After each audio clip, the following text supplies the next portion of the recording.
Mag je je gsm gebruiken in het verkeer? Als ik mijn gezond verstand en de campagneliedjes van Pommelien Thijs en Snelle mag geloven, absoluut niet. Maar de wet is blijkbaar iets minder zwart-wit en daarom vuur ik wat vragen af op een expert, advocaat Tom van Overbeke. Tom, ik dacht dat dat altijd verboden was. Ja, dat is ook zo. De regel is eigenlijk heel eenvoudig en dat is degene die rijdt, die mag geen mobiel elektronisch apparaat met scherm gebruiken, vasthouden of bedienen, tenzij het natuurlijk in zo'n houdertje zit. Een houdertje wat heel veel mensen ook in de wagen hebben. Op dat ogenblik zit het gsm-toestel vast en dan mag het eventueel wel gebruikt worden of gemanipuleerd worden, het gsm-toestel, bijvoorbeeld om de GPS in te stellen. Maar eigenlijk komt dat toch op hetzelfde neer, het slaat toch nergens op. Dus als het hierin zit, mag het wel. Dan mag het inderdaad wel.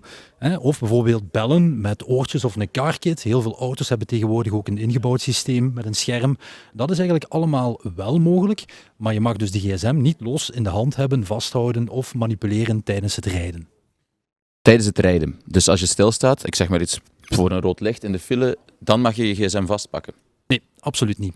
Stel dat je stilstaat aan een rood licht, dan neem je eigenlijk nog altijd deel aan het verkeer. En dan mag het ook niet. En dat is eigenlijk het geval wat we denk ik allemaal wel eens gezien hebben. We staan achter een wagen, het wordt groen, die wagen vertrekt niet en je ziet heel duidelijk dat die persoon afgeleid is door op de gsm bezig te zijn. Je moet dan toeteren. Dat mag eigenlijk absoluut niet. Je neemt nog altijd deel aan het verkeer op dat ogenblik en dan mag je de gsm niet gebruiken of manipuleren. En stilstaan is geparkeerd langs de kant. Bijvoorbeeld als je stilstaat op een parking van een supermarkt, ik zeg maar iets, dan neem je op dat ogenblik niet meer deel aan het verkeer en dan mag je je gsm-toestel wel gebruiken. Oké, als we dan even terugkoppelen. Ik heb een GPS met een scherm in mijn auto. Ik ben daarop aan het aanduiden waar ik naartoe wil. En ik rijd dan iemand omver. Ben ik dan niet in fout?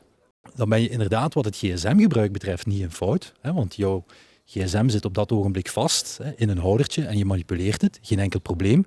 Maar natuurlijk, dan speelt er iets anders. Je moet eigenlijk ten allen tijde in staat zijn om de nodige rijbewegingen uit te voeren, zoals dat dan heet. En dat lukt niet, want je veroorzaakt blijkbaar een aanrijding. Dus dan bega je eigenlijk een andere overtreding. Het houdertje is best gekend in de auto. Nu stel ik zet het op mijn fiets. Is dat dan hetzelfde regeling? Wel, dat zien we inderdaad heel vaak, dat mensen die fietsen gewoon de gsm gebruiken. Ook daar is dat inderdaad verboden, tenzij je natuurlijk stilstaat, in de zin van het niet deelnemen aan het verkeer. Anders is het ook verboden op de fiets of op de step of eender welk ander vervoersmiddel. Ja, ik ben toch een beetje geschrokken daarvan, van het houdertje. Maar wat is dan de conclusie eigenlijk hierover? Wel, de conclusie denk ik is als je de gsm wil gebruiken in de wagen, voorzie dan in eerste instantie zo'n houdertje.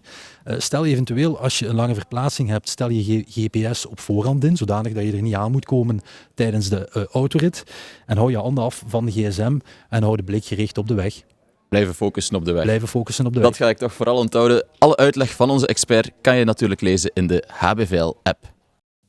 Bedankt voor het kijken naar deze video.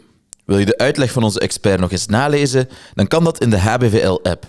Heb je een vraag voor een van onze experten? Dan kan je die achterlaten in de reacties hieronder.